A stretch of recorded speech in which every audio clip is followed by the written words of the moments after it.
Bonjour à tous, ceux que je n'ai pas encore vus. Voilà, le frère Yves Dilly, il a besoin d'un bâton maintenant pour se déplacer.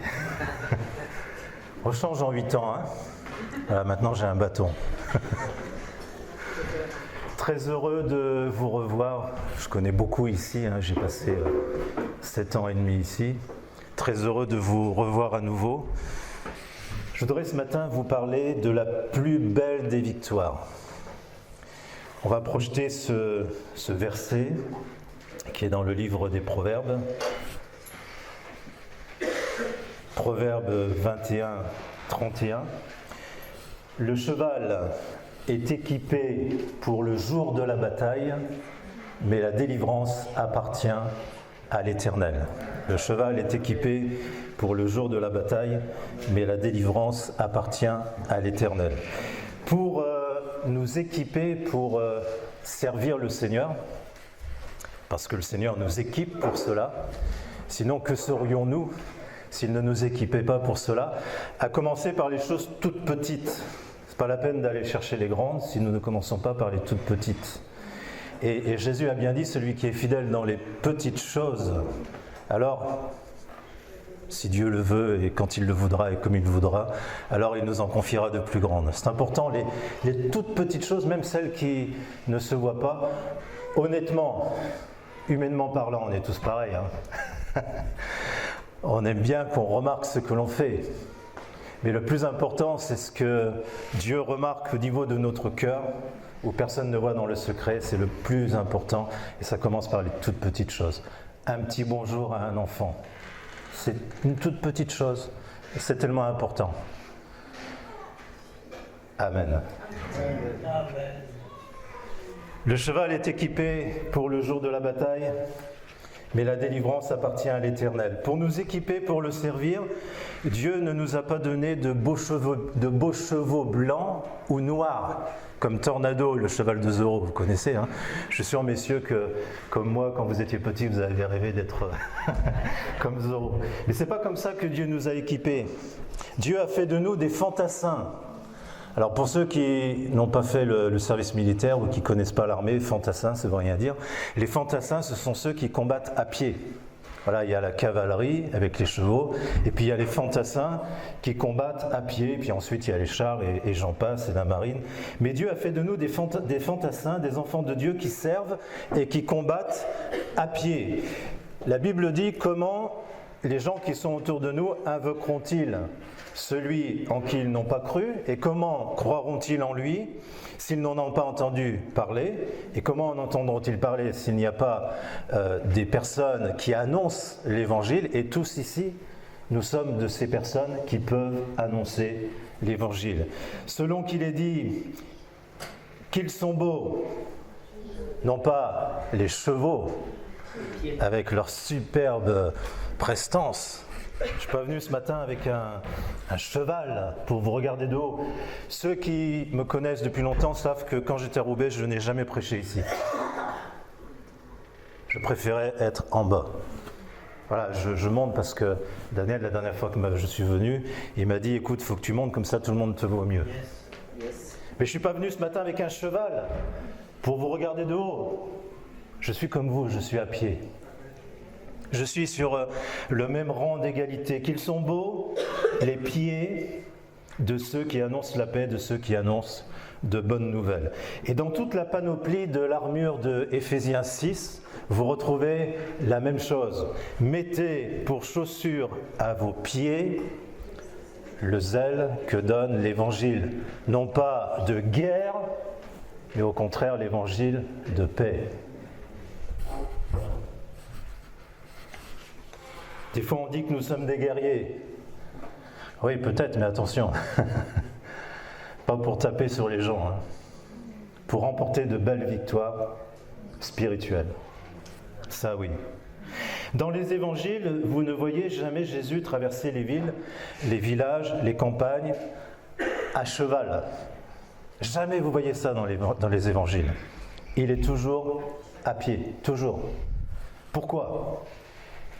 Parce que s'il était monté sur un cheval, il aurait donné au peuple des Hébreux l'impression, l'idée d'une position superbe, Alors bien sûr, il l'a proclamé, celui qui m'a vu a vu le Père. Bien sûr, nous savons qu'il est le Fils de Dieu. Bien sûr, ceux qui en ont eu la révélation déjà quand il était sur terre, Pierre lui-même a dit « Tu es le Christ, le Fils du Dieu vivant ». Bien évidemment. Seulement, il est venu sur un plan d'égalité. Il n'a pas cherché comme une position supérieure d'être à l'égal de Dieu. Au contraire, il s'est dépouillé lui-même, il a pris la forme d'un homme. Il est devenu comme un esclave et pire que ça, il est monté sur la croix pour mourir pour nos péchés. Jésus était à pied parce qu'il est venu avec humilité. Et puis il n'était pas à cheval parce que s'il était monté sur un cheval, il aurait donné l'impression aux Romains, puisqu'il y avait la domination de l'Empire romain sur le territoire d'Israël, il aurait donné l'impression qu'il était venu pour la guerre. Or, il n'est pas venu pour la guerre. Oui, contre les puissances démoniaques, oui, mais pas pour les hommes. Il n'est pas venu pour la guerre, ce n'était pas du tout sa volonté. Éphésiens 2,17 nous dit « Il est venu annoncer la paix ». Si, une fois, Jésus est monté sur un ânon, le petit d'une ânesse, mais c'était pour accomplir les prophéties qui le concernaient, comme on le voit dans l'évangile de Matthieu, « Dites à la fille de Sion, à Jérusalem, voici ton roi vient à toi, plein de douceur,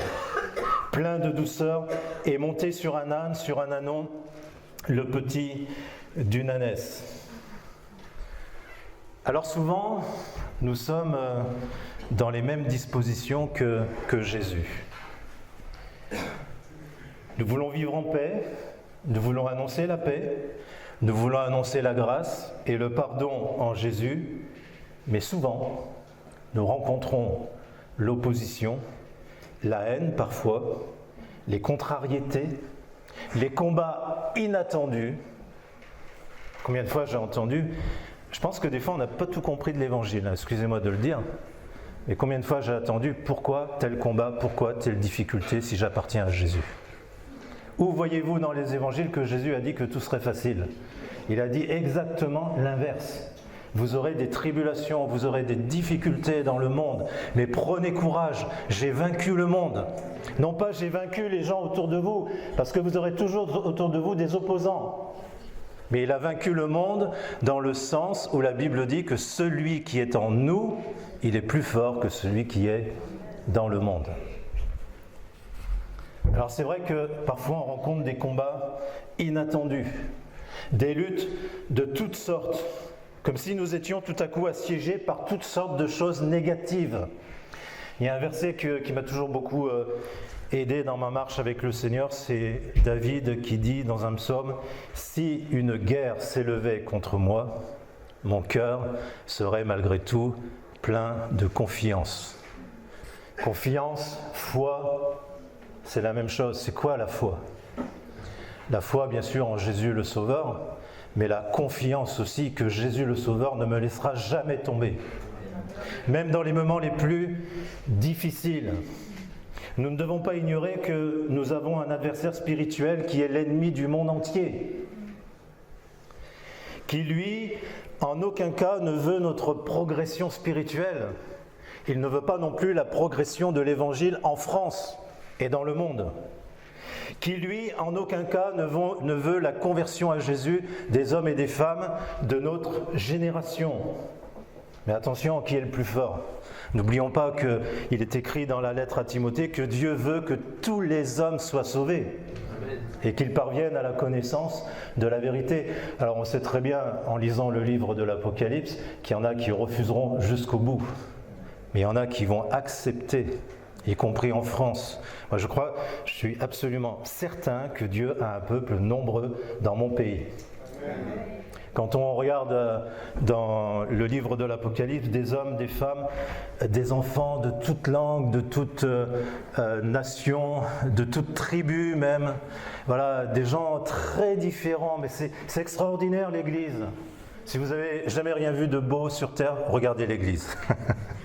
Ah, je sais pas moi, à Roubaix, des fois avec un frère ou une sœur, c'est pas toujours simple, hein.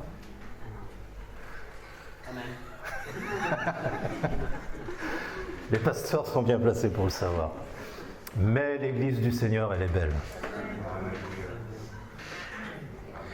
Des hommes, des femmes qui ne se fréquentaient pas avant, peut-être même qui avaient de la haine les uns pour les autres, certainement même, et qui aujourd'hui, bien sûr, il y a encore du travail, j'en conviens moi aussi, rassurez-vous.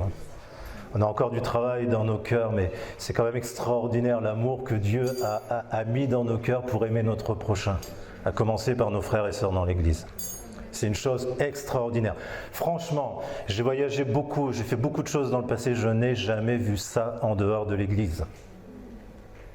Amen. Vous pouvez dire Amen. Là.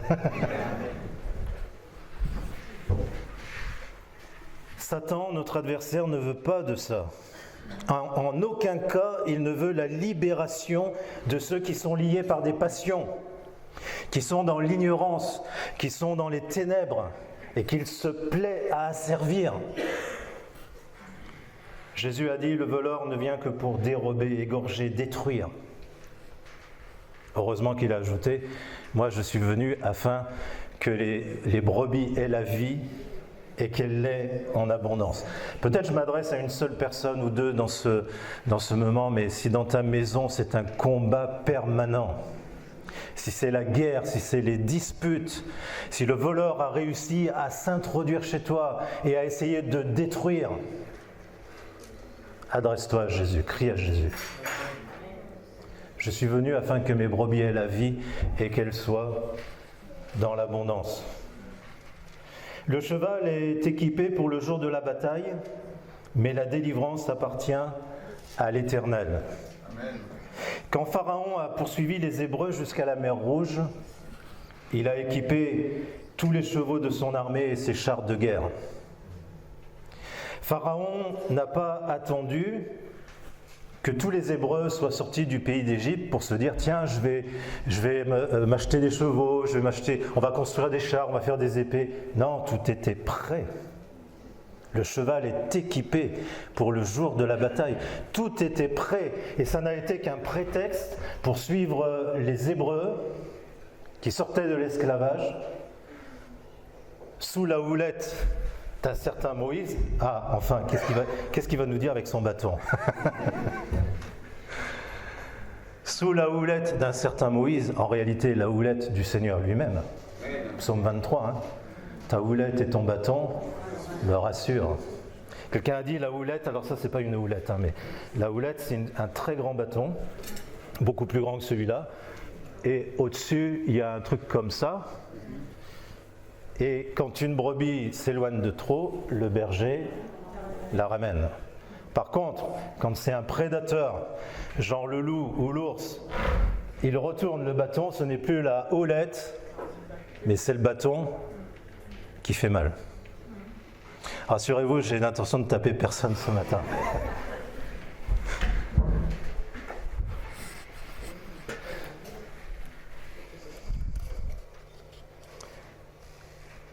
Le bâton de Moïse. Les chars et les chevaux de Pharaon poursuivaient une armée, entre guillemets, chaotique, misérable.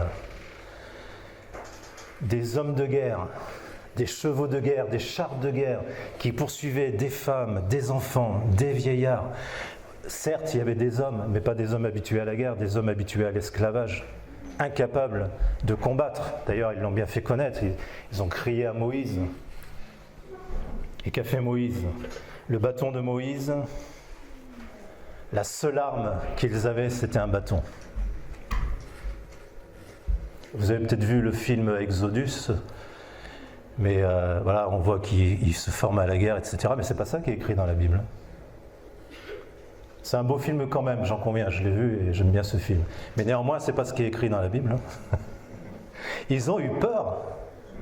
Et la seule arme de guerre qu'ils avaient, c'était un bâton. Et Moïse, avec son bâton, alors c'est pas lui qui va le faire, c'est Dieu. Mais n'empêche que c'est quand il a levé le bâton, la mer s'est fendue en deux, les Hébreux sont passés, ça a pris un certain temps. Et puis quand il a redescendu le bâton, la mer s'est refermée sur les chars de guerre, sur les chevaux de guerre, sur les hommes de guerre qui voulaient anéantir et détruire le peuple. avec un simple bâton. Seulement attention, ne nous y trompons pas. La puissance de Dieu n'était pas dans le bâton. Vous voyez, si vous n'avez jamais vu le bâton de Moïse, le voici, je l'ai retrouvé. Dans le Jura. Il a été loin. Je faisais une randonnée dans le Jura et j'ai eu la surprise de voir ce bâton, si vous voulez l'approcher tout à l'heure, et c'est un très beau bâton, j'en ai jamais vu des comme ça. J'en ai taillé des bâtons, vous savez, depuis que je suis enfant, mais j'en ai jamais vu des comme ça. Il est d'un bois solide, je ne sais pas ce que c'est. Et vous savez ce que j'ai fait quand j'ai vu le bâton? Je me suis reculé, j'ai dit c'est pas possible, il appartient à un berger. Je me suis reculé, je me suis caché un peu, j'ai dit on va voir si le berger vient le chercher. J'ai attendu un certain temps, j'ai pas vu de berger, j'ai dit chic, c'est mon bâton.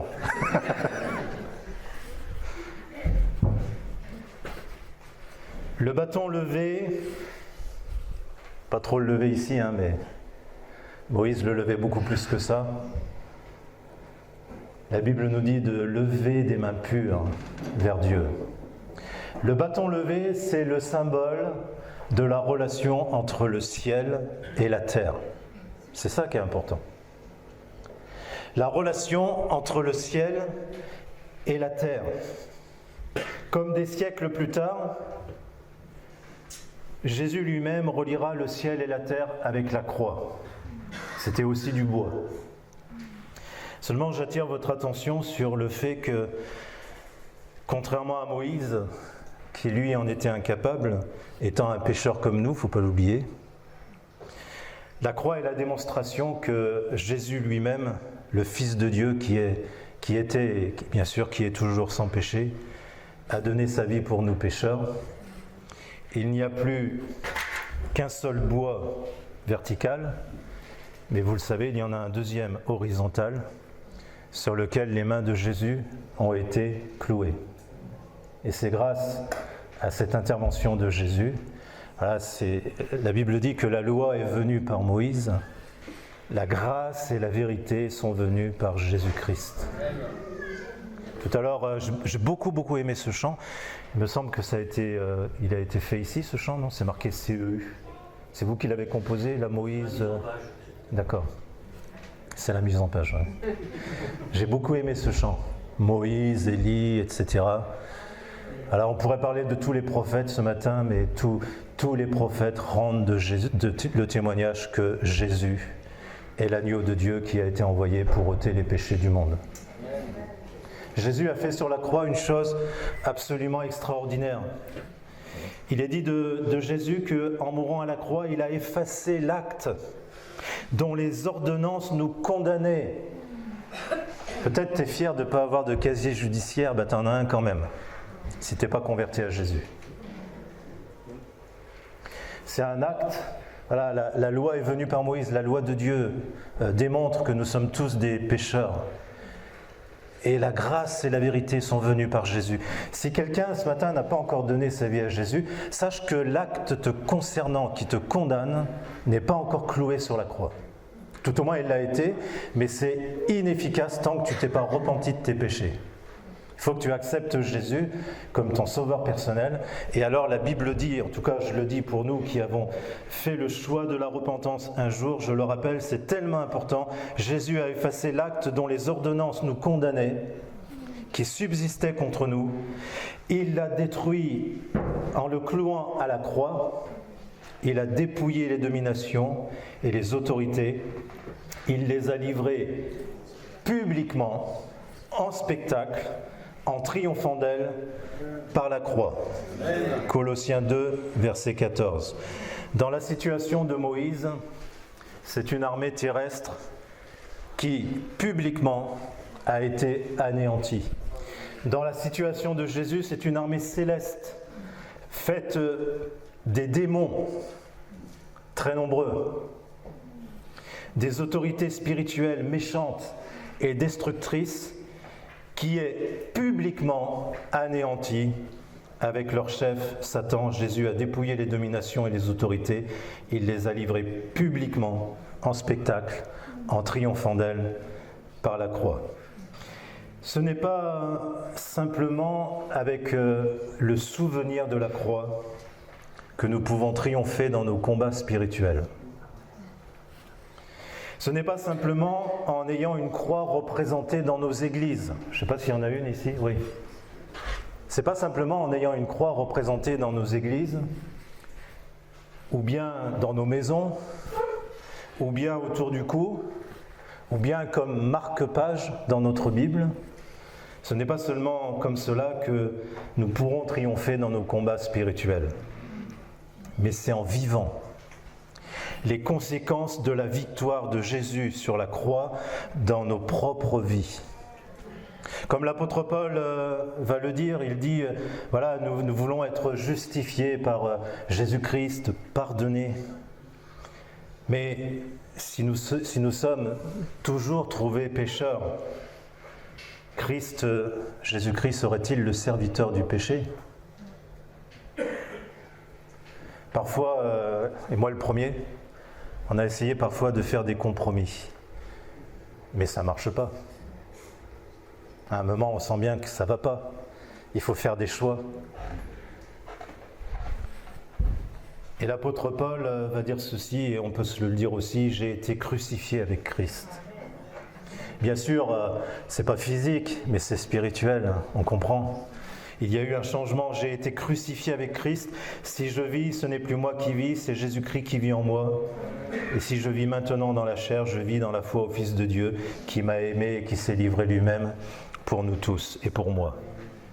Souvenons-nous de ce passage de l'Écriture concernant un certain Géasi, serviteur du prophète Élisée.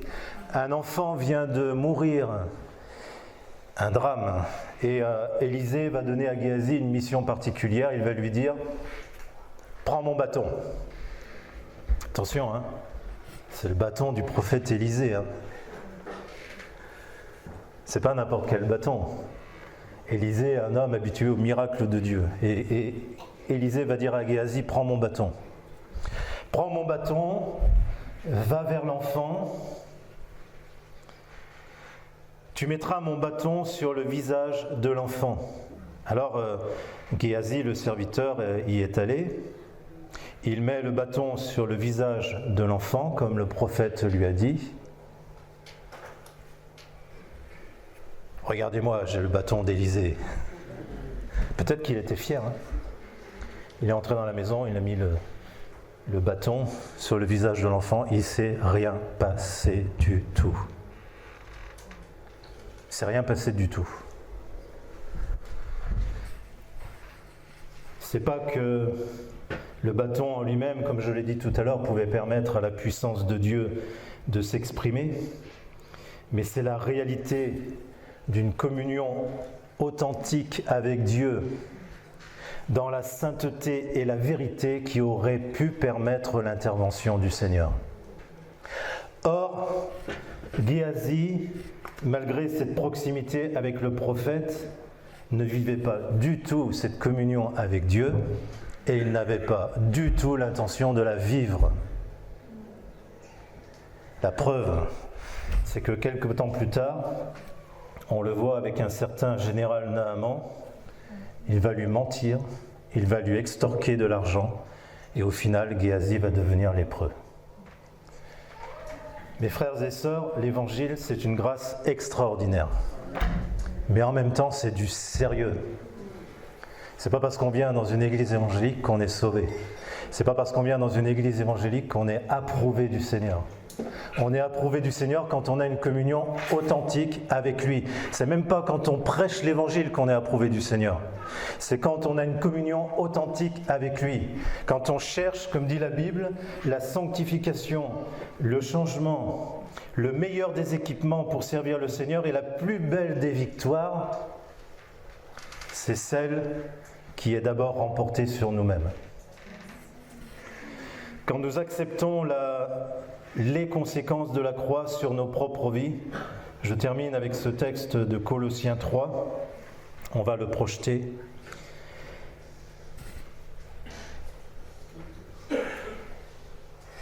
Ce texte nous dit « Si donc vous êtes ressuscités avec Christ, je vous rappelle, les jeunes, vous m'écoutez là ? Il y a peut-être bien sûr des jeunes qui sont convertis à Jésus, évidemment, mais peut-être qu'il n'y en a pas. Et que vous le soyez ou pas, écoutez bien ce qui s'est passé quand un certain fils, dit le fils prodigue, est parti de la maison de son père.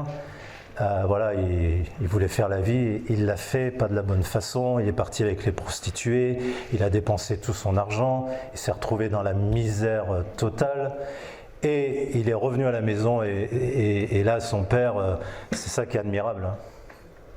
La Bible dit que Dieu, sans tenir compte des temps d'ignorance, il annonce maintenant à tous les hommes qu'ils ont besoin de se repentir. Ce fils est rentré à la maison et il voulait se repentir. Il n'a même pas eu le temps de parler à son père parce que son père voyait ce qui se passait dans son cœur. Bien sûr, c'est l'image de Dieu lui-même. Il a couru vers lui, il l'a embrassé, il a ramené le fils à la maison, il a dit « mettez-lui vite les plus beaux vêtements, l'anneau au doigt pour rappeler qu'il y a toujours l'alliance avec lui, plus que jamais. Et puis justement des souliers aux pieds pour marcher proprement. Et il a dit « mon fils, il était mort. Mais maintenant, il est revenu à la vie. Nous sommes ressuscités, nous dit la Bible, avec Christ. » C'est pas rien, hein ? Si donc vous êtes ressuscités avec Christ, alors cherchez les choses d'en haut. Le bâton levé nous rappelle la prière. Souvenez-vous d'un certain Moïse, justement, avec Aaron et Hur. Voilà, il était important qu'il prie, qu'il lève le bâton. Aaron et Hur sont venus pour l'aider. Il y avait le champ de bataille en bas avec Josué qui combattait. Quand Moïse baissait le bâton fatigué, c'était l'ennemi qui remportait. Quand nous cessons de prier, nous ne nous faisons pas d'illusions, hein, l'ennemi va prendre du terrain. Et dès qu'il levait le bâton, et à un moment il était fatigué. Et peut-être que ce matin tu es fatigué. Tu es fatigué parce que tu as prié depuis des années pour une situation particulière et tu as l'impression que rien ne se passe et ça te fatigue. Qui n'est pas passé par là d'ailleurs ? C'est la raison pour laquelle il est important de venir aux réunions de prière. Parce que là tu vas rencontrer Hur et Aaron. Ah, ils ne sont pas membres de l'église, hein ? Mais on comprend ce que ça veut dire. La communion, voilà, Jésus a bien dit, c'est pas pour rien qu'il a dit ça, hein, là où 2 ou 3 sont assemblés en mon nom, je suis au milieu d'eux. Alors évidemment, la prière à la maison, elle est tout aussi importante. Hein. Jésus dit, quand tu pries, entre dans ta chambre, ton Père qui est là dans le lieu secret, il le voit et il te le rendra. C'est important les moments de prière personnels. Moi, les moments de prière que je préfère, c'est quand même les moments personnels avec Dieu. Mais je suis conscient de l'importance de la communion de l'Église dans la prière. Quand on est assemblés et que l'on prie ensemble au nom de Jésus. Je disais dimanche, j'ai été accueilli dimanche, ça arrive dans toutes les églises ça, par une sœur qui m'a dit « Pourquoi je ne suis pas guéri ?» Elle m'a même pas dit bonjour, elle m'a dit « Pourquoi je ne suis pas guéri ?» Sur le coup, ouais. Et après j'ai rendu ce témoignage en disant, lorsque j'étais un jeune converti à l'église de Lille, j'ai eu un pneumothorax à 18 ans, ça avait commencé une première fois, juste avant que je me convertisse. Ça m'avait aidé, quand je me suis retrouvé à l'hôpital, à lire la Bible pour la première fois, comme quoi des fois la maladie nous rapproche de Dieu. Ça aussi, il faut le considérer.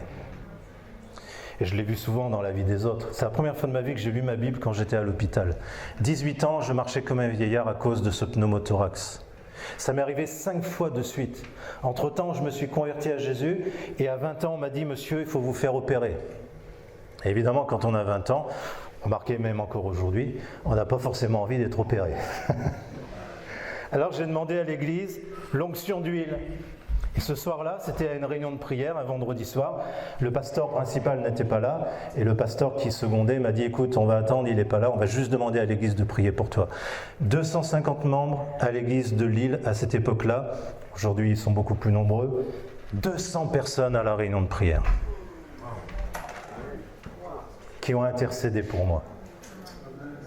Ce soir-là, Dieu m'a guéri. Ça fait... je ne sais plus combien d'années maintenant, mais plus de 30 ans. Jamais plus rien eu. Dieu m'a guéri ce soir-là parce qu'il y avait 200 personnes sur 250 qui étaient à la réunion de prière et qui ont intercédé pour moi. Alors je ne dis pas que plus on est nombreux, plus Dieu va exaucer, c'est pas ce que je dis.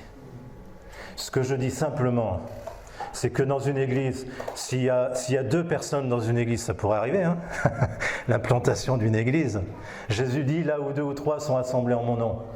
Seulement, si, je ne sais pas combien vous êtes ici, s'il y a 130 personnes dans une église et qu'il n'y en a que 20 à la réunion de prière, il y a quelque chose qui cloche.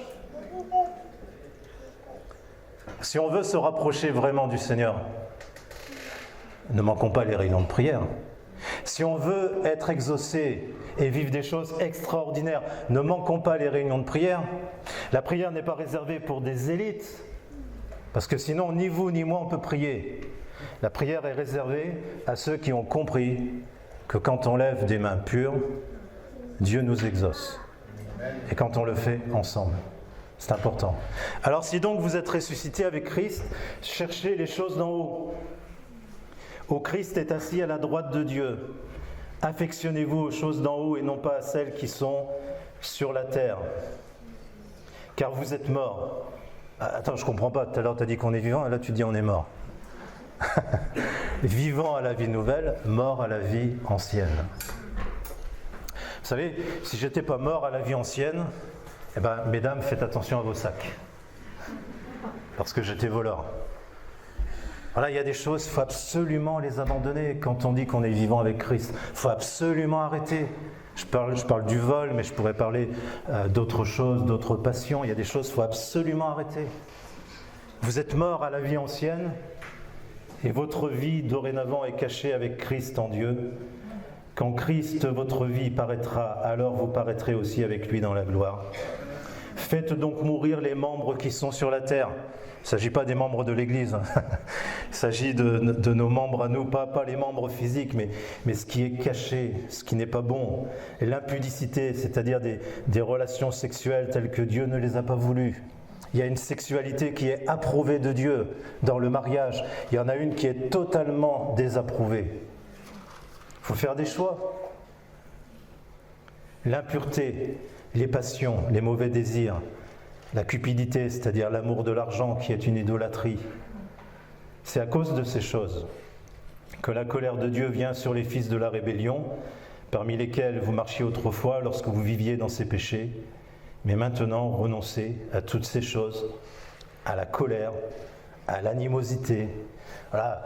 Moi, pasteur, je suis marié, je ne vis pas dans l'impureté, voilà, je suis net. Ah oui, mais la Bible dit, si vous vous mettez en colère, ne péchez pas. Que le soleil ne se couche pas sur votre colère. Ça veut dire qu'il faut régler les choses tout de suite. Vous savez, le Seigneur est plein d'amour. Extraordinaire l'amour de Dieu. Mais en même temps, il a des exigences. Ou dites que l'arbre est bon et que son fruit est bon, ou dites que l'arbre est mauvais et que son fruit est mauvais. On ne peut pas cueillir, Jésus a dit, des figues sur un manguier, ouais, par exemple. Voilà. Soit je suis un enfant de Dieu et je cherche à produire les fruits d'un enfant de Dieu, soit je ne suis pas un enfant de Dieu, on ne ment pas au Seigneur. C'est important. L'amour de Dieu est toujours là pour nous tendre la main et pour nous aider, mais il faut qu'on soit honnête. Et ce passage nous dit, la calomnie, c'est pareil. Les paroles malhonnêtes. Vous savez, la calomnie, c'est terrible, c'est du n'importe quoi, la calomnie. Quelqu'un a fait circuler le bruit à Saint-Omer que je prêchais sur Internet qu'il fallait prier pour les morts. Alors, j'ai dit, ça c'est incroyable, parce que déjà, je ne prêche pas sur Internet. Donc, je sais pas, il a rêvé, quoi, je sais pas. Mais c'est fou, la calomnie. Attention à ce qu'on dit. Même si c'est vrai, enfin là, c'est pas vrai, mais même si c'est vrai, même si on dit des choses vraies sur quelqu'un, attention à la calomnie. Si ton frère a péché, nous dit Jésus, va et reprends-le, lui seul. S'il t'écoute, tu l'as gagné. S'il ne t'écoute pas, ne va pas répandre la calomnie, tu en parles aux responsables de l'Église. Si malheureusement il ne répond pas, il ne donne pas suite à ce que lui disent les responsables de l'Église, ne répands toujours pas la calomnie. Tu en parles à l'Église. Et c'est l'Église qui doit prendre sa responsabilité spirituelle. Attention à la calomnie. Et puis il est question des paroles malhonnêtes qui pourraient sortir de notre bouche. Et à l'inverse, et c'est ça qu'on veut retenir, comme des élus de Dieu, saints et bien-aimés, revêtez-vous de la part du Seigneur, parce que tout seul on ne peut pas, revêtez-vous d'entrailles de miséricorde, de bonté, d'humilité. Allez, descends de ton cheval ce matin. Peut-être ça s'adresse à personne, tant mieux. Mais si ça s'adresse à quelqu'un, retiens cette parole. De l'humilité, de la patience, supportez-vous les uns les autres, et si l'un a sujet de se plaindre de l'autre, pardonnez-vous réciproquement. De même que Christ vous a pardonné, pardonnez-vous aussi. Mais par-dessus tout cela, revêtez-vous de l'amour qui est le lien de la perfection, et que la paix de Christ, à laquelle vous avez été appelés pour former un seul corps, règne dans vos cœurs, et soyez reconnaissants. Que la parole de Jésus-Christ habite parmi vous abondamment. Instruisez-vous, encouragez-vous les uns les autres en toute sagesse, par des psaumes, par des hymnes, par des cantiques spirituels, chantant à Dieu dans vos cœurs sous l'inspiration de la grâce. Et quoi que vous fassiez, faites tout au nom de Jésus en rendant par lui des actions de grâce à Dieu le Père. Vous savez, chercher le meilleur pour nous-mêmes d'abord à l'intérieur de notre cœur, c'est permettre à Dieu de remporter avec nous les plus grandes victoires. N'allons pas à contresens.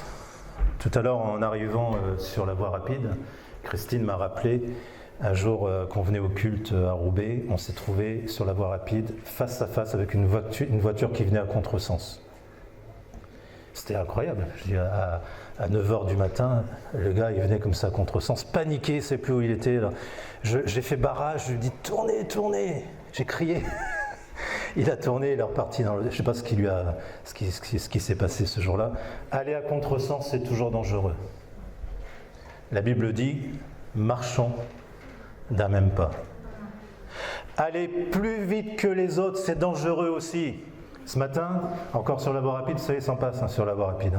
On a respecté la limitation de vitesse à 70. Une voiture nous a doublé, je pense qu'elle était à 100 km/h, alors que la voie rapide était en train de se resserrer. Dieu ne nous dit pas d'aller plus vite que les autres. Il nous dit de faire des progrès spirituels, mais pas au détriment des autres, ce qui va provoquer des divisions. Des fois, on voudrait que ça aille plus vite. C'est légitime. Mais que le bâton de Moïse devienne un bâton de berger. J'ai pas dit bâton berger. Comprenez ce que je veux dire. Prendre soin les uns des autres. Une fois, j'ai manqué de sagesse quand j'étais pasteur ici. Et ma voiture n'était pas certaine et j'étais pressé, j'ai pris la voie rapide. Et là, il est arrivé ce qui est arrivé, je suis tombé en panne sur la voie rapide dans le creux. J'ai failli provoquer un accident et j'ai failli en avoir un avec un poids lourd. Et qui je vois arriver ? Un ange qui s'appelait Joseph Sokpo. Il est au fond. J'ai dit, mais qu'est-ce qu'il fait là ? Au moment où j'ai le besoin d'aide, qu'est-ce qu'il fait là ? Il arrive. C'est passé quelque chose ce jour-là. Voilà, quand on a manqué de sagesse, Dieu nous fait grâce. Quand on est trop lent, c'est vrai, Jésus a dit à un moment à ses disciples, vous êtes lents à comprendre, mais il ne les a pas abandonnés. On a toujours besoin les uns des autres. Et il y a un proverbe qui dit, c'est pas dans la Bible, mais c'est tellement vrai quand même, on a toujours besoin d'un plus petit que soi. Parce qu'en réalité, on n'est pas plus grand que les autres. Que l'humilité nous fasse comprendre que les autres, même parfois, ils peuvent être supérieurs à nous-mêmes, dans le sens où on va faire attention à eux. Seigneur, je te remercie parce que ton désir, c'est de nous aider à marcher de mieux en mieux. C'est ce que nous dit ta parole, de travailler de mieux en mieux à l'œuvre du Seigneur. savons bien que par nous-mêmes, nous sommes limités dans notre action. Parfois, nous manquons de sagesse. Et Seigneur, heureusement que tu es là pour nous aider toujours, pas pour nous juger. Seigneur, tu veux nous permettre d'aller plus loin avec toi et d'avoir une communion qui soit plus grande avec toi. Seigneur, ton désir, c'est de bénir notre ville, là où nous sommes, de bénir notre région, de bénir notre pays. Mais cela va passer aussi par un engagement de notre part, un sérieux dans notre recherche de toi, Seigneur. Seigneur, merci pour l'église de Roubaix, merci pour l'église de Saint-Omer, merci pour chaque assemblée dans notre pays. Seigneur, je te prie de bénir l'église ici et qu'elle puisse vraiment, avec ta grâce, aller de l'avant. Merci pour les conducteurs qui sont là, bénis-les, encourage-les, Seigneur, et donne-leur le discernement en toutes choses, au nom de Jésus. Et si quelqu'un ce matin est là et a besoin de se tourner vers toi, ou si quelqu'un n'est pas bien dans sa vie spirituelle, Seigneur, viens secourir parce que c'est ton désir ce matin, au nom de Jésus. Merci, Père Céleste. Amen.